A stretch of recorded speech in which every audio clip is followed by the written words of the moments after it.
Hello guys, welcome to my channel.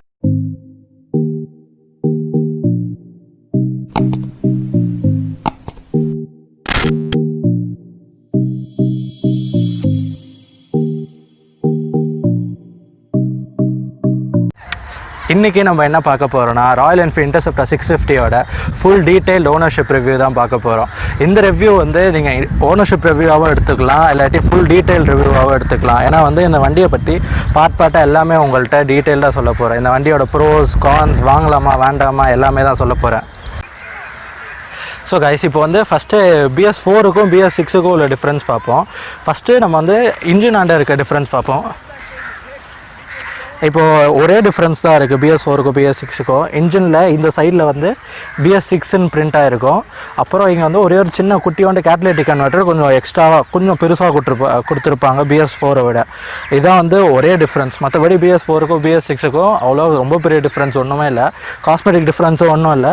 அப்புறம் வந்து அது பிரேக் ஹார்ஸ் பவர் ப்ரொடியூஸ் பண்ணுறதுல வந்து bs6க்கு வந்து ஒரே ஒரு பிரேக் ஹார்ஸ் பவர் கம்மியாகும். ஏன்னா இந்த வண்டி வந்து 47.52 பிரேக் ஹார்ஸ் பவர் ப்ரொடியூஸ் பண்ணும் bs4 வெர்ஷன். bs6 வந்து 46.52 பிரேக் ஹார்ஸ் பவர் ப்ரொடியூஸ் பண்ணும். அதான் வந்து ஒரே டிஃப்ரென்ஸ். மற்ற டார்கு அப்புறம் பிரேக்கிங் பைட்டு மற்ற எல்லாமே வந்து ஒரே மாதிரி தான் இருக்கும் bs4க்கும் bs6க்கும். இப்போ இந்த இன்ஜினோட ஸ்பெக்கை பற்றி பார்க்கலாம். இது வந்து இன்லைன் டூ பேரலல் ட்வின் இன்ஜின்னுவாங்க. இந்த இன்ஜின் இதுக்கு மற்ற பேர்லாம் வந்து ஸ்ட்ரெயிட் ட்வின்னுவாங்க. ஸோ வந்து இந்த இன்ஜினோட ஸ்பெசிஃபிகேஷன்ஸ் எப்படின்னா வந்து ரெண்டு சைடும் வந்து ட்வின் ஸ்பார்க் ப்ளக் இருக்கும். இங்கே ஒரு ஸ்பார்க் ப்ளக், அப்புறம் அங்கே ஒரு ஸ்பார்க் ப்ளக் இருக்கும் பேரலாக. ஸோ அந்த ஸ்பார்க் ப்ளக்லாம் என்ன ஆகும், கிராங்க் ஷாஃப்டோட டிகிரி வந்து 270 டிகிரியில் வச்சுருப்பாங்க. இப்படி ஒரு இன்க்ளைண்டாக ஒரு ஆங்கிள் இருக்கும். மேலே போய் அந்த ஸ்பார்க் ப்ளக்கில் இடிக்கும் போது உங்களுக்கு இர்ரெகுலர் ஃபயரிங் பேட்டர்ன்ஸ் வரும். அதுலேயே வந்து இந்த வண்டி வந்து மிட் எண்ட்லேயும் சரி லோ எண்ட்லேயும் சரி ரொம்ப பயங்கரமான பவர் ப்ரொடியூஸ் பண்ணுற மாதிரி இருக்கும் இந்த வண்டி. அதனால தான் வந்து இந்த வண்டி வந்து ஸ்டார்டர் பைக்கை எப்போவுமே சூஸ் பண்ணாதீங்க. நிறைய வண்டிலாம் ஓட்டிட்டு உங்களுக்கு பழக்கம் இருந்ததுன்னா மட்டுமே இந்த வண்டி சூஸ் பண்ணுங்கள். நான் நிறைய பேர் பார்த்துருக்கேன் இந்த வண்டியை ஸ்டார்டர் பைக்காக வாங்கிட்டு அதுக்கடுத்து வெயிட்டு அதெல்லாம் தாங்க முடியாமல் கீழே போடுறது, ஆக்சிடென்ட் ஆகுது அப்படின்னு நிறையவே இருக்குது. ஸோ வந்து இந்த வண்டி ஒரு ஸ்டார்டர் பைக்காக சூஸ் பண்ணாதீங்க. செகண்டு, இன்ஜினோட கியூபிக் கெப்பாசிட்டி பார்த்தீங்கன்னா 648 cc. அது எல்லாருக்குமே தெரிஞ்சது தான். ஹீட் வந்து உங்களுக்கு இங்கேருந்து தான் மெயினாக ப்ரொடியூஸ் ஆகும். அதுக்கடுத்து வந்து நீங்கள் செப்பல் அந்த மாதிரி போடும்போது இங்கே கரெக்டாக இங்கே கால் வைக்கிற மாதிரி இருக்கும். அது ஒரு கொஞ்சம் சின்ன ஒரு டிஸ்அட்வான்டேஜ் மாதிரி இருக்கும் இந்த இன்ஜினில். பட் போக பழகிடும். மோஸ்ட்டாக இந்த வண்டி வாங்கும்போது ஷூ போட்டே ஓட்ட ட்ரை பண்ணுங்கள். இல்லாட்டி வந்து டெஃபினட்டாக கால் சுடும். எனக்கே 4-5 தடவை கால் சுட்டிருக்கு. ஏன்னா வந்து இப்போ நீங்கள் பார்த்தீங்கன்னா கரெக்டாக வந்து பிரேக் பிடிக்கும் போது வந்து உங்கள் காலோ சம்திங் இப்போ ஃப்ளிப் ஃப்ளாப்போ செப்பலோ போட்டிருந்தீங்கன்னா உங்கள் கால் இங்கே இடிக்கும். ஸோ அதுக்கு தான் வந்து ஷூவோ சம்திங் போட சொல்கிறேன். உங்களுக்கு காலும் டேமேஜ் ஆகாமல் இருக்கும், அப்பப்போ உங்கள் வண்டியும் டேமேஜ் ஆகாமல் இருக்கும். ஸோ மக்களே, இப்போ இந்த வண்டியோட மெயின் அட்வான்டேஜ் பார்த்தீங்கன்னா இதோட இன்ஜின் தான். 52 Nm டார்க் ப்ரொடியூஸ் பண்ணுது, 47.62 bhp ப்ரொடியூஸ் பண்ணுது. ஸோ மக்களே, பிரேக் ஹார்ஸ் பவர்னால் ரொம்ப பெரிய விஷயம்லாம் ஒன்றும் இல்லை. உங்கள் வண்டியோட பிக்கப்பு அந்த ஸ்பீடு எந்த டைமில் ரீச் பண்ணுதோ அதை வச்சு தான் வந்து அவங்க பிரேக் ஹார்ஸ் பவர்னு அவங்க டிசைட் பண்ணுவாங்க. ஸோ இந்த வண்டி ஒரு க்ரூசர் பிரேக். ஸோ அதுக்கு தகுந்த மாதிரி 650 cc இன்ஜினில் நீங்கள் வந்து ஃபார் எக்ஸாம்பிள் நீங்கள் கவாசாக்கி நிஞ்சா 650 எடுத்துக்கிட்டிங்கன்னா அது ஒரு ஸ்பீட் போகும். இன்டர்செப்டர் 650 எடுத்துக்கிட்டிங்கன்னா அது ஒரு கொஞ்சம் ஸ்பீட் தான் போகும், ஒரு 170-180 மேக்ஸ். ஸோ மக்களே, இப்போது இன்ஜினோட ஸ்பெக்கை ஒரு ஷார்ட்டாக பார்த்துட்டோம். இப்போ வந்து இந்த இன்ஜின் வந்து எவ்வளோ வைப்ரேஷன் ப்ரொடியூஸ் பண்ணுது அப்படின்னு நீங்கள் நினச்சிட்டு இருப்பீங்க. அந்த வைப்ரேஷன் டெஸ்ட்டுக்கு நம்ம ஒரு இன்ஸ்ட்ருமெண்ட் ஒன்று இருக்குது, குட்டி இன்ஸ்ட்ருமெண்ட் தான். இப்போ வந்து இதை வந்து இங்கே வச்சுட்டு வண்டி ஆன் பண்ணிவிட்டு எவ்வளோ வைப்ரேஷன் வருதுன்னு பார்ப்போம். வண்டி ஆன் ஆகிடுச்சு, ஃபியூல் இன்ஜெக்ஷன் சத்தம் வேறு வருது. ஓகே,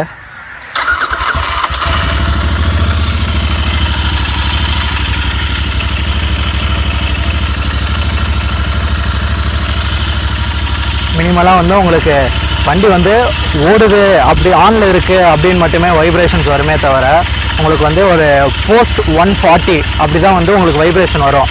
ஃபஸ்ட்டு ஸ்டார்டிங்கில் வைப்ரேஷன் இருக்கும், போக குறையும். அது ஏன்னா வண்டி பழகணும்ல. நான் வண்டி எடுத்து கிட்டத்தட்ட ஒரு 10.5 months ஆகுது. 10.5 months வந்து வைப்ரேஷன்ஸ் வந்து போக அப்படியே அது கிராஜுவலாக குறைஞ்சிருச்சு. இப்போ நான் ரெவ் பண்ணுறேன், எவ்வளோ வைப்ரேஷன்ஸ் இருக்குன்னு பாருங்கள்.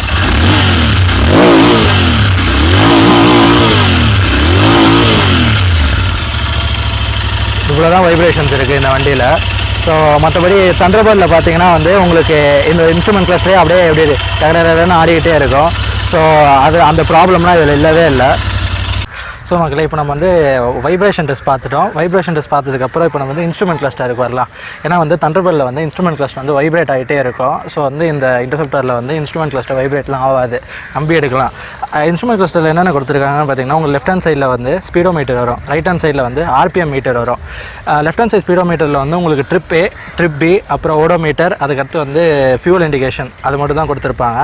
அதை ரைட் ஹேண்ட் சைடு ஆர்பிஎம் மீட்டரில் உங்களுக்கு என்னென்னா வந்து இன்ஜின் மேல்ஃபங்க்ஷன் யூனிட், ஆயில் சேஞ்ச் பண்ணுற இண்டிகேஷன், அதுக்கடுத்து வந்து ஏபிஎஸ் இந்த மேல்ஃபங்க்ஷன் யூனிட், அதுக்கடுத்து வந்து டிப் ட்ரிம் அந்த மாதிரிலாம் நிறைய கொடுத்துருப்பாங்க. நீங்கள் வந்து இப்போ ஒரு ரெட்ரோ லுக்கிங் ஸ்டைலில் வந்து உங்களுக்கு ஒரு இன்ஸ்ட்ருமெண்ட் கிளஸ்டர் வேணும், நிறைய இன்ஃபர்மேஷன் கொஞ்சம் இன்ஃபர்மேஷன் வேணாம், பார்த்தா புரியணும் அப்படின்னா வந்து இந்த இன்ஸ்ட்ருமெண்ட் கிளஸ்டர் வந்து ரொம்ப அருமையாக இருக்கும். ஃபியூல் இண்டிகேஷனில் வந்து பெரியவே ட்ராபேக் ஒன்று இருக்குது. ஃபியூல் இண்டிகேஷன் வந்து உங்களுக்கு கரெக்டாக வந்து இந்த பிளேஸில் இருக்கும் ஃபியூல் இண்டிகேஷன். அதனால் வந்து நீங்கள் வண்டி வந்து சைட் ஸ்டாண்டில் லெஃப்ட் சைடில் சாய்க்கும் போது உங்களுக்கு வந்து கொஞ்சம் ஃபியூல் இருந்தாலும் ஃபுல் டேங்க் இருக்க மாதிரி காட்டும். அது வந்து இந்த வண்டின்னு இல்லை, மற்ற எல்லா வண்டியிலையுமே அந்த ஃபியூல் இண்டிகேஷன் ப்ராப்ளம் இருக்குது. அடுத்த மக்களே இப்போ அந்த இன்ஸ்ட்ருமெண்ட் கிளஸ்டரையும் பார்த்துட்டோம். இப்போ வந்து நம்ம இந்த வண்டியோட வெயிட் பார்ப்போம். இந்த வண்டியோட ஓவரால் வெயிட் பார்த்தீங்கன்னா கர்ப் வெயிட் இன்க்ளூடிங் கர்ப் வெயிட் வந்து 210 kgs வரும். கர்ப் வெயிட் இல்லாமல் ட்ரையில் பார்த்தீங்கன்னா வந்து 202 kgs வரும். நீங்கள் வந்து உங்களுக்கு அது எதுக்கு இவ்வளோ வெயிட் கொடுத்துருக்காங்கன்னா, ஃபஸ்ட்டு வெயிட் வந்து இன்ஜின், செகண்ட் வெயிட் வந்து இதோட ஃப்ரேம். ஸோ மக்களே இப்போ நம்ம ஃப்ரேம் பற்றி பார்த்தோம்னா ட்வின் கிரேடில் டர்புலர் ஸ்டீல் ஃப்ரேம் இருக்குது. இதில் இந்த ஃப்ரேம் வந்து இங்கிலாண்டில் டிசைன் பண்ணியிருப்பாங்க. இந்த டிசைன் வந்து ஈஸியாக சொல்லணும்னா வந்து 2 கோடு 2 டார் அப்படின்னு சொல்லலாம். இந்த ஃப்ரேம் வந்து ரொம்பவே மினிமலாக இருக்கும். R15 V3யில் வர மாதிரி டெல்டா பாக்ஸ் ஃப்ரேம்லாம் வராது, ஆனால் வந்து செம்ம மினிமலிஸ்டிக்காக இருக்கும் இந்த ஃப்ரேம். வந்து வெயிட் பார்த்துட்டோம். இப்போ நம்ம வந்து ஆக்சிலேட்டர் பற்றி பார்ப்போம். ஆக்சிலேட்டர் வந்து செம்ம குயிக்காக இருக்கும் இந்த வண்டியில். நீங்கள் வந்து ஃபஸ்ட் கியர்லேயே வந்து உங்களுக்கு 60 டச் பண்ணும், செகண்ட் கியரில் நீங்கள் வந்து கொஞ்சம் முக்கினா கொஞ்சம் 100 போயிடும், தேர்ட் கியரில் ஈஸியாக 100, ஃபோர்த்து கியரில் 120, ஃபிஃப்த்து கியரில் 130 கிட்ட 140 கிட்ட போகும், சிக்ஸ்த்து கியர்லேயே உங்களுக்கு 170 இல்லை 180 ப்ளஸ் ரீச் ஆகும். அந்த மாதிரியோட க்ரூசர் வண்டி தான் அது. ஸோ இப்போ வந்து நம்ம ஆக்சிலேஷன் பார்க்குறோன்னா இங்கே ஒரு சென்சார் மாதிரி ஒன்று இருக்கும் குட்டியாக. இது மேலேயும் கீழே போகும்போது உங்களுக்கு ஸ்பீட் வேரி ஆகும். அதான் வந்து இந்த வண்டி வந்து பர்ஃபெக்ட் ஆக்சிலேஷனாக இருக்கும். நீங்கள் வந்து லைட்டாக த்ராட்டில் கொடுத்தா கூட போதும், உங்களுக்கு வந்து வண்டி வந்து ஈஸியாக ரெஸ்பான்ஸ் ஆகும். நீங்கள் லைட் த்ராட்டில்லே உங்களுக்கு வந்து வண்டி கொஞ்சம் பவர்ஃபுல்லாக மூவ் ஆக ஆரம்பிக்கும். அதனால தான் இந்த வண்டி ஒரு ஸ்டார்டர் பைக் இல்லைன்னு உங்கள்கிட்ட பார்த்துக்கோ. இந்த வண்டி உங்களுக்கு ஸ்டார்டர் பைக்காக வேணும்னா எடுங்க, இல்லாட்டி வந்து ஒரு நிறைய வண்டியை ஓட்டி பாருங்க. நிறைய வண்டி ஓட்டி பார்த்துட்டு பழகணுன்னே இந்த வண்டி எடுங்க. ஏன்னா ஸ்டார்டிங்கே எடுத்தால் ரொம்ப கஷ்டமாக இருக்கும் ஓட்டுறதுக்கு. ஸோ இப்போ நம்ம வந்து முக்கால்வாசி மெயின் திங்ஸை பார்த்துட்டோம். இப்போது ரொம்ப மெயினாக பார்க்க வேண்டியது என்னன்னா இந்த வண்டியோட ரைடிங் போஸ்டர். இந்த வண்டிக்கும் கான்டினென்டல் ஜிடிக்கும் என்ன டிஃப்ரென்ஸ்னால் வந்து அதில் மெயினாகவே ரைடிங் போஸ்டர் தான். இந்த வண்டியில் கொஞ்சம் வந்து இப்படி அப்ரைட்டாக இருக்கும். இதுவே அப்ரைட் இல்லை, இதுவே கொஞ்சம் ஒரு 2% ஸ்போர்ட்டி லுக் மாதிரி தான். கான்டினென்டல் ஜிடியில் உங்களுக்கு இன்னும் எப்படி இருக்கும் ஓட்டுறதுக்கு வண்டியை இவ்வளோதான் இருக்கும். கான்டினென்டல் ஜிடிக்கும் இன்டர்செப்டாருக்கு இப்படி இருக்கும், கான்டினென்டல் ஜிடிக்கு உங்களுக்கு இப்படி கொஞ்சம் குனிஞ்ச மாதிரி இருக்கும். இந்த ஸ்போர்ட்டி பொசிஷன் தான் இன்டர்செப்டாருக்கும் கான்டினென்டல் ஜிடிக்கும் டிஃப்ரென்ஸு. மற்றபடி இன்டர்செப்டாருக்கும் கான்டினென்டல் ஜிடிக்கும் என்ன வித்தியாசம் அப்படின்னு கேட்டிங்கன்னா டேங்க்கு, அப்புறம் வந்து இங்கே ஒரு கால் சுடாமல் இருக்கிறதுக்கு இங்கே ஒரு இது கொடுப்பாங்க உங்களுக்கு, ஜஸ்ட் ஒரு சில்வர் கேஜ் மாதிரி ஒன்று கொடுப்பாங்க, அவ்வளோதான். மற்ற எதுவுமே டிஃப்ரென்ஸ் இல்லை எக்ஸப்ட் ரைடிங் போஸ்டர். அப்புறம் ரைடிங் போஸ்டர் சொல்லும் போது வந்து நம்மளுக்கு தோன்றது சீட்டு தான். இதோட ஸ்டாக் சீட் வந்து சமமட்டமாக இருக்கும். அப்படியே ஒரு பலகையை கொடுத்து ஸ்டாக் சீட்டு எடுத்துகிட்டு போங்க அப்படின்னு சொல்லியிருப்பாங்க. ஸோ அந்த ஸ்டாக் சீட் என்ன பண்ணேன், நான் மாற்றிட்டேன். இது வந்து ஒரு ஜிபி ரோட்டில் போய் மாற்றினா உங்களுக்கு வந்து 600 ஆகும் இந்த சீட்டு மாற்றுறதுக்கு. ஸ்டாக் சீட் வந்து இவ்வளோ தான் வரும். நான் வந்து சீட்டு வந்து பின்னாடி பில்லியனு கொஞ்சம் லேடிஸ் உட்காருவாங்க, அம்மாலாம் உட்காருவாங்கன்னு சொல்லிட்டு இந்த சீட் வந்து கொஞ்சம் பின்னாடி திக்காக போட்டு நான் எனக்கு ஓட்டுறது கம்ஃபர்டபுளாக வந்து இங்கே கொஞ்சம் தின்னாக போட்டிருக்கேன். நான் உங்களுக்கு இன்னும் காட்டுறேன். உங்களுக்கு இதை பாருங்கள், இங்கே கொஞ்சம் தின்னாக வரும், இங்கே திக்காக வரும். இந்த மாதிரி சீட் போட்டிங்கன்னா வந்து உங்களுக்கு லாங் போகிறதுக்கோ எவ்வளோ ஒரு 100+ கிலோமீட்டர் ஒரே ஸ்ட்ரெச்சில் அடிக்கிறதுக்கோ பக்கா ஈஸியாக இருக்கும். அதுக்கப்புறம் வந்து இதோட மெயின் இன்னொரு ட்ராபேக் என்னன்னா வந்து இங்கே கிராப் ரயில் கொடுத்துருப்பாங்க. இன்டர்செப்டாரில் கிராப் ரயில் வரும். இந்த கிராப் ரயில் எப்படின்னா வந்து இது வந்து 2400 ஆகுது இந்த கிராப் ரயில் நான் மாடிஃபை பண்ணது. அதுக்கு பதிலாக வந்து இங்கே ஸ்டாக் கிராப் ரயில் வந்து நீங்கள் ஃபஸ்ட்டு இனிஷியல் ஸ்பீட் போகும்போது இப்போ தெரியாமல் நீங்கள் வந்து ஆக்சிலேட்டர் கொடுத்துட்டு பின்னாடி யாராச்சும் பில்லியன் உட்காந்துருந்தாங்கன்னா அவங்கள வந்து பின்னாடி ஜர்க்காகிறதுக்கோ இல்லை பின்னாடி விழுறதுக்கோ வாய்ப்பு உண்டு. ஃப்ரெண்ட்ஸு சில பேர் பின்னாடி ஜர்க்காக இருக்கானுங்க. ஸோ வந்து அதனால் வந்து பின்னாடி சரி டூரிங் கிராப் ரயில் போட்டாச்சு, அவ்வளோதான். நீங்கள் மாற்ற வேண்டியது வண்டி வந்தோடனே மாற்ற வேண்டியது இங்கே ஒரு சார்ஜிங் ஒன்று போட்டுக்கோங்க. சார்ஜிங், அப்புறம் சீட்டு, அப்புறம் பின்னாடி கிராப் ரயில், இது 3 மட்டும் மாற்றிட்டிங்கன்னா ஒரு வண்டி is ready to go. So அடுத்த மக்கள் இப்போ பார்த்தீங்கன்னா நம்ம சஸ்பென்ஷன் செக் பண்ணுவோம். அதுக்கு சஸ்பென்ஷன் செக்குன்னு இல்லை, சஸ்பென்ஷன் உங்களுக்கு எக்ஸ்பிளைன் பண்ணுறது எப்படின்ட்டு. இப்போ பார்த்தீங்கன்னா ஃப்ரண்ட் சஸ்பென்ஷன் எவ்வளோ அமைதி பாருங்க, நல்லாவே இருக்கும். பேக் சஸ்பென்ஷன் நான் வந்து லெவல் 2ல் வச்சுருக்கேன். லெவல் 2ல் வச்சா உங்களுக்கு என்ன நல்லா கிடைக்கும்னா, உங்களுக்கு கார்னரிங் பண்ணும்போது இல்லாட்டி வந்து உங்களுக்கு ஒரு ஹை ஸ்பீட்ஸில் வந்து உங்களுக்கு நல்ல ஸ்டெபிலிட்டி இருக்கும். அதான் வந்து இந்த சஸ்பென்ஷனோட மெயின் அட்வான்டேஜ். நீங்கள் மேலே ஏற்றினாலும் சரி, நீங்கள் எவ்வளோ அளவுக்கு அமைதி பாருங்கள் அந்த சஸ்பென்ஷனை. எப்போ ஆக்ஷன் கேமரா இல்லை, ஸோ அதனால் வந்து நான் உங்களுக்கு இதுலேயே வந்து மைக் வச்சு ஹெல்மெட்டுக்குள்ளேயே லாவிட்டார் மைக்கை செட் பண்ணி அதை காட்டுறேன் உங்களுக்கு. இப்போ இந்த சஸ்பென்ஷன் வந்து உங்களுக்கு எப்படி அமைதி பாருங்கள். ஃப்ரண்ட்டில் போகும்போது ஒரு ஆஃப் ரோடிங் ட்ராக் மாதிரி தான் போகிறோம். இப்போது லைட்டாக சின்ன நல்லாவே இருக்காது அந்த ட்ராக்கு. இப்போ நீங்கள் பார்த்தீங்கன்னா இப்போ நான் ஃபஸ்ட் கியர்லேயே தான் இருக்கேன். அதுக்குள்ளே சச்சை பிடிக்கல, எதுவுமே பிடிக்கல.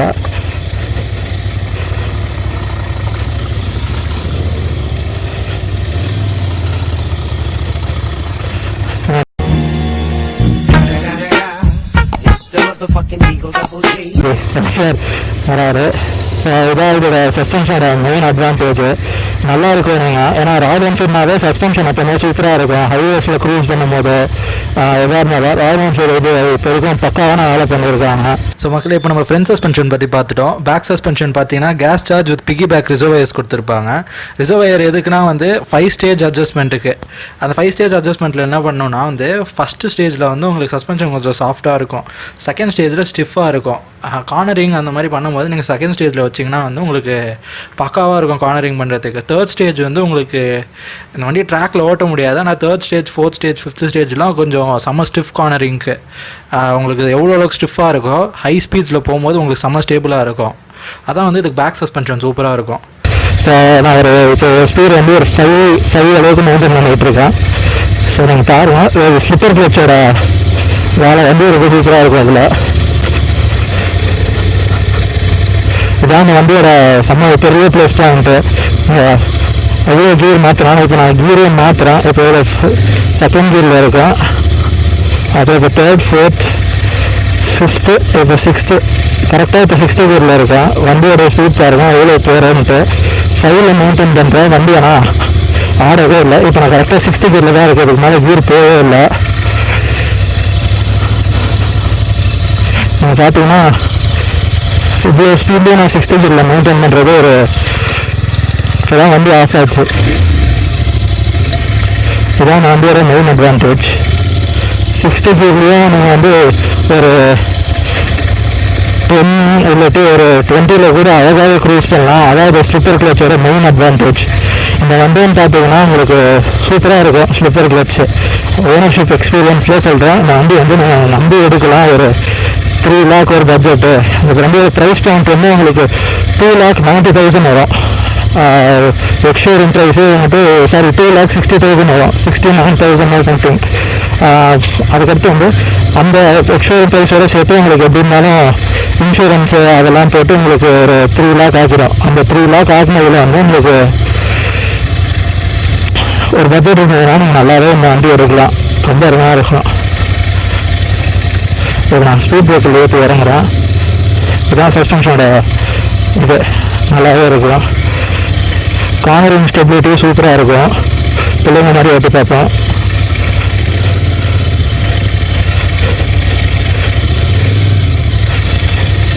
எப்படி இருக்க பாருங்க. ரைடிங் போஸ்டரு இதுதான். கொஞ்சம் குனியா மாதிரி இருக்கும் ரைடிங் போஸ்டரு.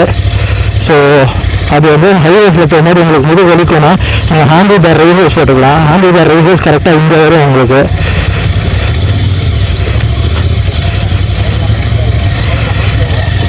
இவ்வளோ இந்த ஸ்பீட்லேயும் எப்படி ஹேண்டில் பண்ணது பாருங்க. ப்ளஸ் வந்து வைப்ரேஷன்ஸ் உங்களுக்கு இல்லை, ஸ்டேபிளாக இருக்கும். நிறைய பேர் சொல்லுவாங்க வேப்லிங்ஸ் இருக்குது அப்படின்ட்டு. வேப்லிங்கும் நீங்கள் வந்து ஃபஸ்ட்டு சர்வீஸில் வந்து உங்களுக்கு சர்வீஸ் சென்டரில் கொடுத்தீங்கனாலே உங்களுக்கு வந்து வேப்லிங் எடுத்துருவாங்க. அது வந்து நல்ல விஷயம் அந்த வண்டியில். ஸோ அதான் இவ்வளோ ஸ்டேபிளாக தான் இருக்குது வண்டி. இந்த வண்டியோட ஹீட் டெசிபிடேஷன்னு பார்த்தீங்கன்னா உங்களுக்கு வந்து ஃபஸ்ட்டு ஒரு வாங்கி ஒரு 2 மந்த்ஸில் வந்து இங்கே கரெக்டாக இந்த இடத்துல வந்து நிறைய ஹீட் வரும், செம ஹீட் வரும். வண்டி வந்து உண்மையாக சொல்லணும்னா நிறையவே ஹீட் வரும். பட் வந்து எல்லாமே ஒரு 3 மந்த்ஸுக்கு மட்டும்தான், ஒரு 3 மந்த்ஸ் 4 மந்த்ஸுக்கு மட்டும்தான். அதுவும் வந்து ஃபஸ்ட் சர்வீஸ்க்கு உள்ளார மட்டும்தான் வந்து ஹீட் வரும். மற்ற டைமில் ஹீட் எப்படின்னு பார்த்தீங்கன்னா வந்து ஹீட் வந்து ஓரளவுக்கு தான் வரும். இன்ஜின் ஓடி இருக்குது அப்படின்னு சொல்கிறதுக்கு மட்டும் தான் ஹீட் வரும். ஓவர் ஹீட்டிங்கும் கிடையாது, லைக் ரொம்ப அப்படியே ஹீட்டே இல்லை, அப்படியே வண்டி கூலாக இருக்குது அப்படின்னு சொல்ல முடியாது. நார்மல் ஹீட்டிங் தான் வரும். ஆனால் வந்து ஃபஸ்ட்டு இதுதான் நீங்கள் நோட் பண்ண வேண்டிய பாயிண்ட்டு. ஃபஸ்ட்டு ஒரு 4 மாதத்துக்குள்ளேயே வந்து செம ஹீட் வரும், தாங்க முடியாத அளவுக்கு ஹீட் வரும்.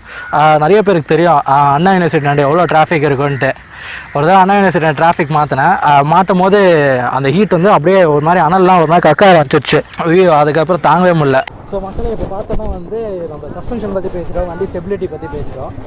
இப்போ வந்து நம்ம டயர் பற்றி வரும். டயர் வந்து பெரிலி பேந்தம் ஸ்போர்ட்ஸ் காமன்ற ஒரு நல்ல ஒரு ஹை குவாலிட்டியான டயர். இந்த டயர் வந்து நீங்கள் வெளில வாங்கினீங்கன்னா உங்களுக்கு வந்து 8000 rupees வரும். ஸோ அதே டயர் வந்து ராயல் என்ஃபீல்டு வந்து உங்களுக்கு இந்த ப்ரைஸ் பாயிண்ட்டுக்கு தராங்க. இந்த ஒரு டயரோட செக்ஷன் பார்த்திங்கன்னா வந்து 100/90 ஃப்ரண்ட்டில் வந்து 100/90 கொடுத்துருக்கிறதுனால கொஞ்சம் நேரோவாக இருக்கும். அதே டயர் வந்து பேக்கில் வந்து அதே பெரிலி பேந்தம் ஸ்போர்ட்ஸ் காம் தான். இது வந்து 130/70 வரும். எதுக்கு வந்து ஃப்ரண்ட்டில் நேரோவாகவும் பின்னாடி வந்து ப்ராடாகவும் கொடுத்துருக்காங்கன்ற ஒரு தனி வீடியோவை நான் வந்து அடுத்த வீடியோவாக போடுறேன். ஏன்னா அதில் பின்னாடி ஒரு பெரிய சயின்ஸே இருக்குது. ஸோ இது வந்து கார்னரிங் ஸ்டெபிலிட்டின்னு பார்த்தீங்கன்னா வந்து வேறு லெவலில் இருக்குது இந்த வண்டி. இந்த வண்டியில் கார்னரிங் பண்ண முடியுமா நிறைய பேர் கேட்கலாம். கார்னரிங் வந்து அசால்ட்டாக வரும் இந்த வண்டியில், செம சூப்பராக பண்ணலாம் இந்த வண்டி கார்னரிங். நான் ஒரு வீடியோ தனியாகவே அதுக்கு போடுறேன் கார்னரிங் பண்ணிவிட்டு. ஸோ கார்னரிங் பண்ணும்போது உங்களுக்கு என்னென்னா வந்து இவ்வளோ பெரிய நீங்கள் கிராப் ரயில் போட்டுருந்தீங்கன்னா உங்களுக்கு வந்து கார்னரிங் வந்து அவ்வளோவா வராது. இங்கே இடிக்க ஆரம்பிக்கும், எங்கள் கீழே எல்லாம் தேய ஆரம்பிக்கும். இது வந்து ஆஃப்டர் மார்க்கெட் கிராப் ரயில்ஸ், இது ஆஃப்டர் மார்க்கெட் ஃபெண்டர்ஸ்ன்னு சொல்லுவாங்க இதை. ஸோ வந்து இந்த ஃபெண்டர்ஸ் வந்து எவ்வளோனா வந்து ஒரு 2800 வரும் இந்த ஃபெண்டர்ஸ். இதெல்லாம் நீங்கள் வந்து போடணும், ஏன்னா கன்ஃபார்மாக போட்டிங்கன்னா தான் வந்து வண்டி இப்போ இன்கேஸ் கீழே விழுந்தாலும் வந்து உங்களுக்கு இந்த சைடு மட்டும்தான் அடிப்படுமே தவிர இன்ஜின்லேயோ இல்லாட்டி வந்து உங்கள் ஹேண்டில் பார்லேயோ எந்த ப்ராப்ளமும் உங்களுக்கு வராது. ஸ்லிப்பர் கிளச்சும் அதோட கீரும் தான் பார்க்க போகிறோம். கீர் ஷிஃப்டிங் வந்து செம்ம ஸ்மூத்தாகவே இருக்குது. நீங்கள் வந்து ஃபஸ்ட்டு கீர் வந்து கீழே அது போடும்போது டொக்குன்னு ஒரு சவுண்டு வரும். அது தவிர வந்து மற்ற எல்லா டைமும் நீங்கள் கீர் ஷிஃப்ட் பண்ணும்போது உங்களுக்கு கீர் ஷிஃப்ட் பண்ணுறதே தெரியாது, ஈஸியாக இருக்கும். பட் ஒரே டிஃபெக்ட் என்ன வருதுன்னா ஃபால்ஸ் நியூட்ரல் அப்பப்போ வருது. இது வந்து இந்த இன்டர்செப்டாருக்கு மட்டும் இல்லை, கிட்டத்தட்ட நிறைய இன்டர்செப்டார் நான் கேள்விப்பட்ட எல்லா இன்டர்செப்டாருக்கும் ஃபால்ஸ் நியூட்ரல் ஒன்று வருது. அது என்ன பண்ணுவாங்க, நீங்கள் ஃபஸ்ட் சர்வீஸில் போய் வந்து இந்த ஃபால்ஸ் நியூட்ரல் ப்ராப்ளம் வருது, ஸ்க்ரட்ச்சு ப்ளே ஒன்று இருக்கும். உங்கள் ஸ்க்ரட்ச் வந்து இவ்வளோ தூரம் ஆடிச்சுன்னா அது ப்ளே கரெக்டாக இருக்குதுன்னு அர்த்தம். அந்த ப்ளே வந்து உங்களுக்கு வந்து 3 to 4 மீட்டர்ஸ் இருக்கணும். 3 to 4 மீட்டர்ஸ் இருந்ததுன்னா உங்களுக்கு வந்து ஃபால்ஸ் நியூட்ரல் வராது. எனக்கு வந்து ஃபஸ்ட்டு வந்து ப்ளே வந்து ஜஸ்ட் 1 மீட்டர் தான் இருந்தது. இப்போ ஸ்க்ரட்ச் வந்து ஃபஸ்ட்டு டைட்டாக இருந்தது. ஸோ அந்த ப்ளே வரத்துக்கு வந்து ஸ்க்ரட்ச் வந்து இங்கே டைட் பண்ணுவாங்க. இங்கே டைட் பண்ணும்போது உங்களுக்கு ஃபால்ஸ் நியூட்ரல் கன்ஃபார்மாக வராது. செகண்ட் வந்து இந்த ஹேண்டில் பார் பார்த்தோன்னா வந்து எர்கனாமிக்காக இருக்கும். இங்கே வந்து வைப்ரேஷன் வந்து நல்லிஃபை பண்ணுறதுக்கோசம் இங்கே வந்து இது கொடுத்துருப்பாங்க, ஒரு கிராப் ரயில் ஒரு ரயில் மாதிரி ஒன்று கொடுத்துருப்பாங்க. அதில் வந்து நீங்கள் வந்து ஆக்ஷன் கேமரா மவுண்ட் பண்ணுறதோ இல்லாட்டி இந்த மாதிரி இதை மவுண்ட் பண்ணுறதோ நீங்கள் பண்ணிங்கன்னா வந்து உங்களுக்கு நல்லாயிருக்கும். வைப்ரேஷனே வராது, ஹேண்டில் பாரில் எப்படிலாம் வாபிள் ஆகாது, வைப்ரேட் ஆகாது. இந்த சைட் பார்த்தீங்கன்னா வந்து உங்களுக்கு வந்து ஃப்ரண்ட் பிரேக் இருக்கும். இந்த ஃப்ரண்ட் பிரேக் வந்து இது நீங்கள் வந்து இன்ஜின் பிரேக்கிங் பண்ணுறீங்கன்னு வைங்களேன், ஜஸ்ட்டு பிரேக் பிடிச்சா மட்டும் போதும், உங்களுக்கு பின்னாடி லைட் எரிய ஆரம்பிக்கும். அது ஒரு மேஜர் அட்வான்டேஜ் நிறைய பிரேக்கில். பின்னாடி இருக்க பிரேக் மட்டும் வந்து ஏபிஎஸ் எனேபிள் ஆகும்போது வந்து உங்களுக்கு அப்படியே இப்படி ஒரு மாதிரி ஆடும். இந்த பிரேக் வந்து நீங்கள் பிடிச்சிங்கன்னு வைங்களேன், ஒரு மாதிரி இப்படி ஆட ஆரம்பிக்கும். அது எதுக்குன்னா வந்து உங்களுக்கு ஏபிஎஸ் வந்து அவ்வளோ நல்லா பிடிக்குதுன்னு அர்த்தம். உங்களுக்கு பிரேக் ஆடிச்சுன்னா ஏபிஎஸ் வந்து ஓரளவுக்கு பிடிக்குதுன்னு அர்த்தம். அதனால் வந்து நீங்கள் அதை ப்ராப்ளமாக கன்சிடர் பண்ணாமல் அது ஒரு நல்லா ஏபிஎஸ் நல்லா ஒர்க் ஆகுது அப்படின்னு நீங்கள் கன்சிடர் பண்ணலாம். ஸோ மக்களே இப்போ அடுத்து பார்த்தீங்கன்னா இந்த வண்டியோட ஒரு டிஸ்அட்வான்டேஜ்னு கூட சொல்லலாம். ஆனால் வந்து டிஸ்அட்வான்டேஜாக கருதாமல் போக பழகிடும். என்னென்னா வந்து இந்த ஃபுட்பெக்ஸோட பிளேஸ்மெண்ட் தான். நீங்கள் வந்து பின்னாடி எடுக்கும் போது இப்படி இடிக்கும். நீங்கள் பின்னாடி இப்படி கால் வச்சு இது பண்ணிங்கன்னா எனக்கு இப்போ இவ்வளோ இடிக்குது பாருங்கள். சில நேரத்தில் மாட்டிக்கும், வேறு அவங்க ஜீன்ஸோ இல்லை சம்திங் போட்டிருந்தீங்கன்னா மாட்டிக்கும். ஸோ அதனால் இப்போ நீங்கள் பின்னாடி நார்மலாக இப்போ பின்னாடி எடுக்கிறீங்கன்னா இங்கே வந்து ஒரு மாதிரி குத்த ஆரம்பிக்கும். ஸோ அதான் இந்த வண்டியோட ஒரு மெயின் டிஸ்அட்வான்டேஜ். இது ஒரு 2வது டிஸ்அட்வான்டேஜ், அவ்வளோதான் இந்த வண்டியில். ஸோ மக்களே இப்போ அடுத்த டிஸ்அட்வான்டேஜ்னு பார்த்தீங்கன்னா பில்லியன் உட்காரும் போது இங்கே ஒரு இப்போ என்ன சொல்கிறது, இந்த மாதிரி ஒரு வெயிட்டான ஆளோ இல்லாட்டி ஆனால் கொஞ்சம் வெயிட்டு தான், அந்த மாதிரி வெயிட்டான ஆளோ உட்காரும் போது பின்னாடி கொஞ்சம் லைட்டாக தொட பிடிக்கும். நிறைய பேர் உட்காரும் போது சொல்லியிருக்காங்க ஐயோ தொட பிடிக்குது அப்படின்ட்டு. ஸோ அப்புறம் வந்து நீங்கள் வந்து லேடிஸ் ஃபுட்பேக்ஸ் ஒன்று போடணும். அதான் இந்த வண்டியில் டிஸ்அட்வான்டேஜ். அவ்வளோதான் கைஸ், இந்த வண்டியில் முக்கால்வாசி கவர் பண்ணிட்டேன். அவ்வளோதான். இதுக்கு மேலே டவுட்ஸ் இருந்ததுன்னா நீங்கள் கமெண்ட் செக்ஷனில் கேளுங்க. என்ன டவுட்ஸ் இருந்தாலும் எல்லா கமெண்ட்ஸுக்கும் நான் ஆன்சர் பண்ணுறேன். ஸோ இந்த சேனல் உங்களுக்கு பிடிச்சிருந்ததுன்னா மறக்காமல் லைக் பண்ணுங்கள், சப்ஸ்கிரைப் பண்ணுறேங்க, அப்புறம் அந்த பெல் ஐக்கானையும் கிளிக் பண்ணிக்கோங்க. வணக்கம், பாய்.